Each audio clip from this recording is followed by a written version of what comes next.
Hello viewers, welcome to பிடிஸ் life channel.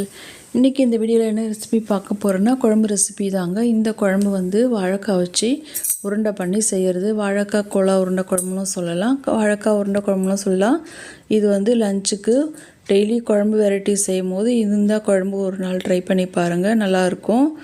இந்த வாழைக்காய் உருண்டை குழம்பு ஒயிட் ரைஸ்க்கு சைட் டிஷ்ஷாக அந்த உருண்டை வச்சு கூட சாப்பிட்டுக்கலாம், நல்லாயிருக்கும். இப்போ வந்து நான் ஒரு வாழைக்காய் எடுத்திருந்தேன். இதை நாளாக கட் பண்ணிவிட்டு கழுவிட்டு ஒரு பாத்திரத்தில் போட்டு தண்ணி ஊற்றி ஸ்டவ்வில் வச்சு ஒரு 5 to 7 மினிட்ஸ்க்கு ஹையில் வச்சு வேக வச்சுக்கலாம். நீங்கள் வந்து குக்கரில் வேணாலும் வச்சுக்கலாம்.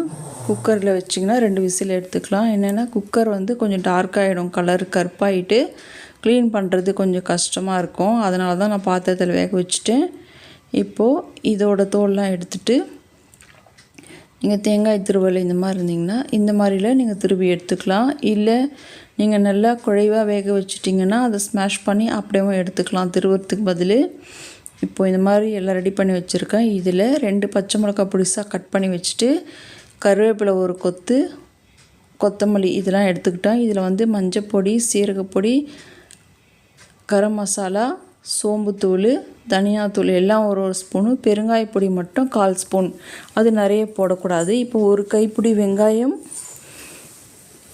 இதில் கடலை மாவு ஒரு 3 ஸ்பூனு, 1 ஸ்பூன் அரிசி மாவு சேர்த்துக்கிறேன். இது எல்லாத்தையும் கலந்து கொடுத்துக்கலாம். இதில் இஞ்சி பூண்டு பேஸ்ட்டு போடணும், நான் மறந்துட்டேன், இப்போ சேர்த்துக்கிறேன். எல்லாத்தையும் இந்த மாதிரி கலந்து கொடுத்துக்கலாம். பெருங்காயப்பொடி சேர்க்கும் போது ஃப்ளேவர் இன்னும் கொஞ்சம் நல்லாயிருக்கும். இப்போ இந்த உருட்டினதெல்லாம் கடாயில் எண்ணெய் சூடாகிட்டுருக்குது. இந்த எண்ணெயில் பொரித்து எடுத்துக்கலாம். நல்லா கலரி கொடுத்து கோல்டன் ப்ரௌன் கலரில் வர வரைக்கும் நல்லா மிக்ஸ் பண்ணி நல்லா கலந்து கொடுத்து இந்த மாதிரி கலர் வந்த பிறகு எடுத்துக்கலாம். இது அப்படியே ஸ்நாக்காக சாப்பிட்டா நல்லாயிருக்கும். இப்போது அதே கடாயில் கொஞ்சமாக எண்ணெய் விட்டு சோம்பு, பட்டை, லவங்கம், ஏலக்காய் போட்டு தாளிச்சிட்டு ஒரு வெங்காயம் பொடிசாக கட் பண்ணது, ஒரு கொத்து கருவேப்பிலை இதையுமே சேர்த்துக்கலாம். இஞ்சி பூண்டு பேஸ்ட்டு 2 ஸ்பூன், இதெல்லாம் வதங்கட்டும்.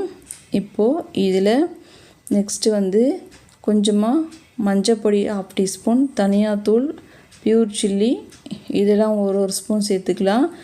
இதில் கொஞ்சம் பெருங்காயப்பொடி கொஞ்சமாக சேர்த்துப்போம். இந்த மாதிரி பட்டை லவங்கம் போட்டு தாளிக்கிறதுல கொஞ்சம் பெருங்காயத்தூள் சேர்க்கும் போது ஃப்ளேவர் இன்னுமே நல்லா என்ஹான்ஸ் பண்ணி கொடுக்கும், ஃப்ளேவர் ரொம்ப நல்லாயிருக்கும்.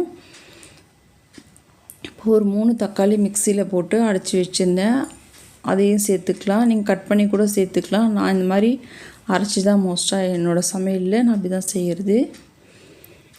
இப்போ தக்காளி வதங்கினதுக்கு அப்புறமா தண்ணி விட்டு கொஞ்சமாக தேவையான சால்ட் போட்டு குழம்பு கொதி வரட்டும் மூடி வச்சுட்டு இப்போ தேங்காய் பேஸ்ட் அரைச்சிக்கலாம். தேங்காயில் ஒரு முந்திரி ஒரு 5-6 பல் சேர்த்துட்டு கொஞ்சமாக சோம்பு ஒரு ஏலக்காய் வச்சு அரைச்சிட்டு இது குழம்பு கொதிக்கட்டும். நம்ம அதுக்குள்ளே தேங்காய் அரைச்சிட்டு வந்துடலாம். இப்போது வந்து குழம்பு கொதிச்சிச்சு, அந்த மிளகாய் நெடியெல்லாம் போயிடுச்சு. இப்போ வந்து தேங்காய் அரைச்ச விழுதை சேர்த்துப்போம். கொதி வரட்டும் நல்லா. இப்போது நம்ம சுட்டு வச்ச வாழைக்காய் உருண்டைகளை இதில் சேர்த்துக்கலாம். ஒரு 5 மினிட்ஸ்க்கு அப்படியே வச்சு நம்ம கிளறி கொடுத்தோம்னா அது நல்லா செட் ஆகிடும்.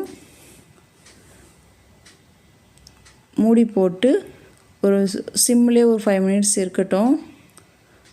ரெடி ஆகிடுச்சு பாருங்கள். இல்லை கொத்தமல்லி தூவிட்டு ரைஸோடு சர்வ் பண்ணலாம். ரொம்ப நல்லாயிருக்கும், செஞ்சு பாருங்கள், ரொம்ப நல்லாயிருக்கும். இந்த உருண்டை நம்ம வந்து ரைஸ்க்கு அப்படியே வச்சு சைட் டிஷ்ஷாக சாப்பிட்டுக்கலாம். செஞ்சு